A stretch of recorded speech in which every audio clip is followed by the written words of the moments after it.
Now we are going to look at standards 2.1b, again, student interactions with one another, and we will look at 3.3a again, projects, activities, and assignments. We're going to look at these standards more closely to get into how we can sort and align evidence with those standards. I would like to note that at times a piece of evidence may even be aligned with two or more standards. In that case, you would have to use the rubric language to substantiate that. The preponderance of where the evidence lies helps you with both the level rating and with which standard it aligns.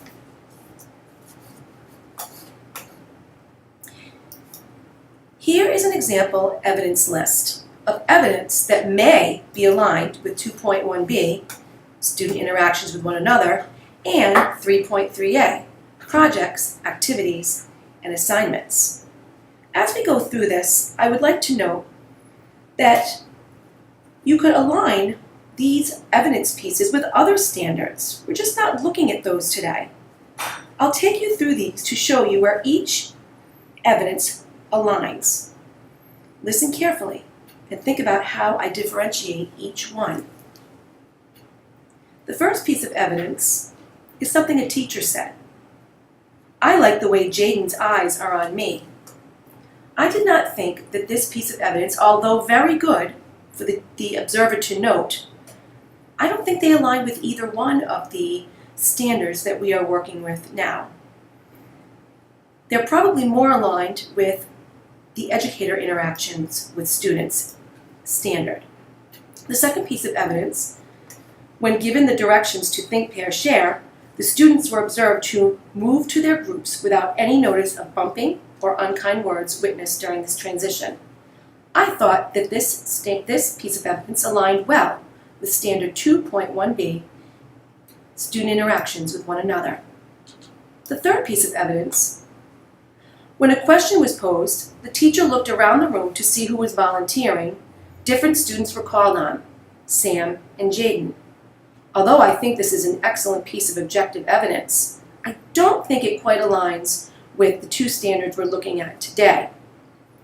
Very possibly, though, it aligns with a standard more involved with the use of questioning. The next piece of evidence, one student was seen to be extending his arms into the space of another student. The partner was not seen to monitor the other classmate in any way. I thought this piece of evidence aligned well with standard 2.1b.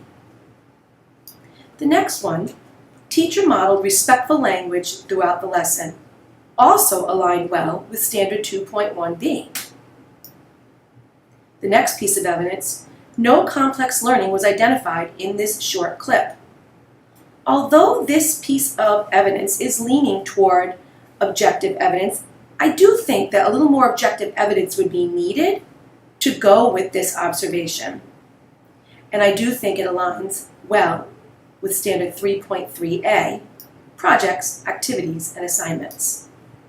The next piece of evidence, in the beginning of the lesson, all students are seen responding verbally. Only some utilize the hand motions utilized by the teacher. I think this well aligns with 3.3a, as it does align with an activity the students were participating in. The next one, during Think, Pair, Share, all students appear to be conversing and engaged. I do think aligns well with 2.1b, but it also probably aligns well with another standard that we're not looking at today, having to do with discussion. The next one, student-to-student interaction. Have you ever touched a hermit crab? What did it feel like? Excellent piece of objective evidence because it's verbatim from student to student. And I thought that it aligned well with 3.3a, but it could also align very well with a standard about questioning, especially because students are questioning one another. The next one, from the response of students, the activity appeared to be appropriately challenging. Is another one of those pieces of evidence that I think could use a little more objective evidence, especially when it comes to that post-conference. You're going to want to be able to substantiate that to your teacher candidate, but it does align with 3.3a. And finally, the last piece of evidence, when the students were sounding out the words, the teacher did not require all students to use hand motions, does align with 3.3a.